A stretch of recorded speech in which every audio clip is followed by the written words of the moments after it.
At first, LEGO horror sets seem basically impossible, considering just how family-friendly LEGO likes to be. But in recent years, they've been doing a lot more adult-oriented sets, such as The Office, Friends, Seinfeld, and of course, Stranger Things. Still, they have yet to do a set based on anything rated R, but what if they did? I mean, that would be incredibly unexpected. However, it'd open up the doors to a whole world of sets that wouldn't have been previously possible. And since Halloween is right around the corner, today we'll be looking at what could happen if LEGO made sets based on horror movies. First off, when you think of horror and toys, what do you immediately think of? That's right, Chucky. So I've based the first set off of the first Child's Play movie. So let's go ahead and take a look at the figures. Chucky uses the Lloyd Garmadon hairpiece in dark orange, and he has two facial expressions. A happy one to show the normal face that all the good guy dolls have, as well as a much more sinister one to show that he's been possessed. He's of course wearing blue overalls with the good guy logo on them, he's wearing a striped shirt underneath and red shoes, and finally his accessory is a small knife. Next is Andy Barclay. He uses the Luke Skywalker hairpiece in light nougat, and he has a smiling facial expression. He's wearing a red button-up shirt with white stripes and a yellow shirt underneath.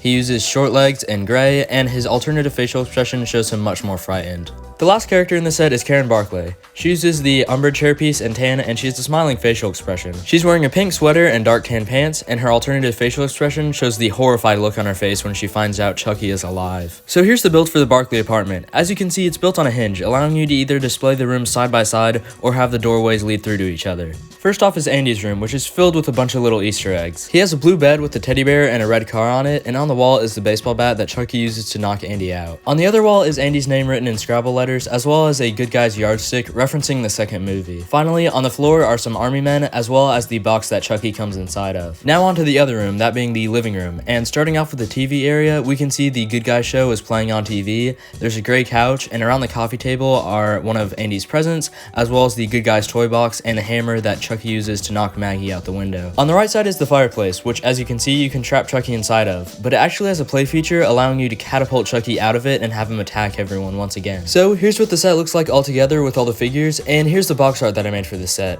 It is a pretty small set, but I still decided to give it the 18+ box art since it is a horror movie. I'm really happy with how this set turned out. However, the last set in this video is more than 4 times its size, but I'm not quite done with it yet. So before we get to that, do you guys remember Bricktober packs? There were packs of 4 exclusive minifigures, and they used to have one for every week in October, and you'd get them at Toys R Us when that was still a thing. But unfortunately, when Toys R Us died, so did the Bricktober packs, which is just so unfortunate because they were always giving us exclusive new figures from themes like Marvel, Ninjago, and Jurassic Park. So I decided to take matters into my own hands and make my own custom Bricktober pack based off of the legends of the horror genre. Starting off with the boogeyman himself, we have Michael Myers. His hairpiece is a slick back hairpiece in dark brown, and his face print is of course his iconic white mask. He's wearing a dark blue jumpsuit with a couple pockets, a gray undershirt, some black shoes, and of course his accessory is a knife. Next is Jason Voorhees, and he was extremely difficult because his iconic hockey mask would be pretty hard to replicate in LEGO considering there is no official hockey mask piece.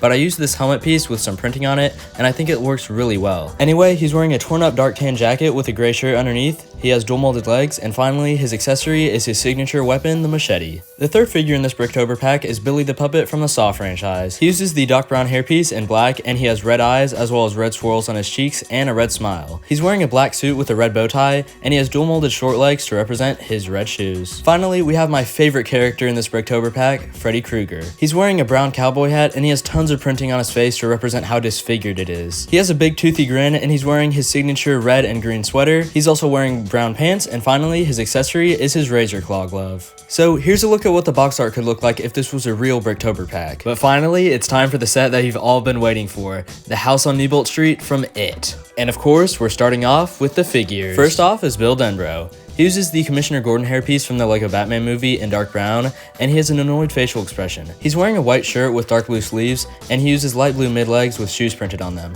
Finally, his accessories are his yellow flashlight and Georgie's boat. Next is the only girl in the Losers Club, Beverly Marsh. She uses the umbrage hairpiece in dark orange, and she has a smiling facial expression. She's wearing a tan dress with flowers on it, brown shoes, and she has a key around her neck. And finally, her alternative facial expression is a worried one. After her is Ben Hanscom, or Egg Boy as Pennywise called him.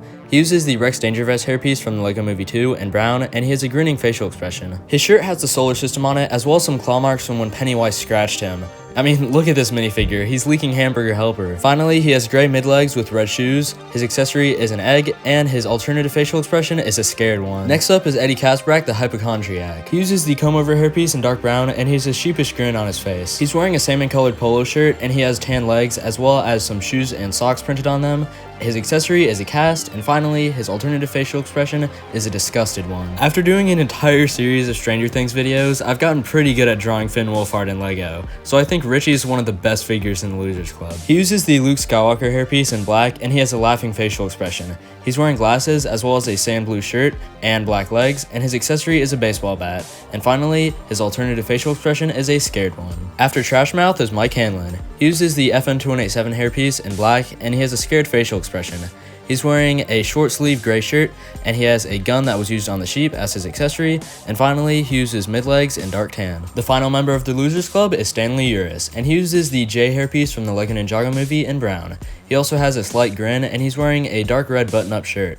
He has dark blue legs and some brown shoes, and his alternative facial expression shows him really annoyed with some bandages over the bite marks from Pennywise on his face. Here's a group shot of all the Losers Club standing together. But the last figure in this video is of course Pennywise the dancing clown. I'm gonna be honest, I don't think I've ever spent this long on a figure before, and a decent chunk of that time was spent making the hairpiece. Pennywise has an incredibly distinct hairstyle, and I wanted to replicate that as well as I could, and I think I did a pretty good job of that. Anyway, Pennywise has yellow eyes and a grin on his face, as well as a bunch of face paint. He's of course wearing a gray and red clown suit, as well as some brown shoes, and his alternative facial expression shows him with his mouth open, ready to eat someone. And of course, his accessory is simply a red balloon. Onto the build, that of course being the well house on Nibolt Street. The hardest part about this build was the roof, because it has a ton of intricate angles which were really hard to pull off, but I think it ended up looking really good. In the front are some steps leading you to the front door, which leads you right on into the interior. Since this house is only occupied every 27 years, you can see the inside looks really abandoned. There's a dark green couch which looks like it's rotting, and a cobweb on the wall that has a missing poster of Richie. You can also see a black curtain rod that Beverly can use as a spear to fight off Pennywise in the next room, that being the kitchen. As you'll remember, the kitchen is where the losers and Pennywise first faced off, and the losers barely managed to escape.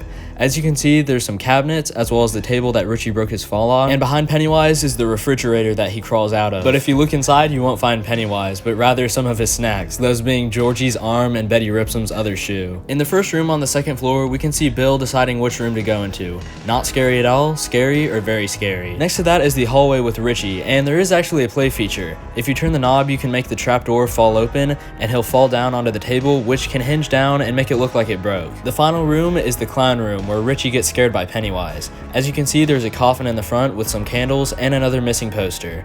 And behind Richie are just some clown dolls. So here's what the set looks like all together, and here's the box art that I made for the set. This video is just scratching the surface of the possibilities of Lego horror sets, and even though it's really unlikely that it's ever gonna happen, it's still cool to imagine the possibilities. Make sure to comment down below if you have any ideas of future sets I can make, and if you like the video, then make sure to leave a like and consider subscribing if you haven't already. But anyways, that's about all I have for you guys today. Have a great day, and go build something awesome.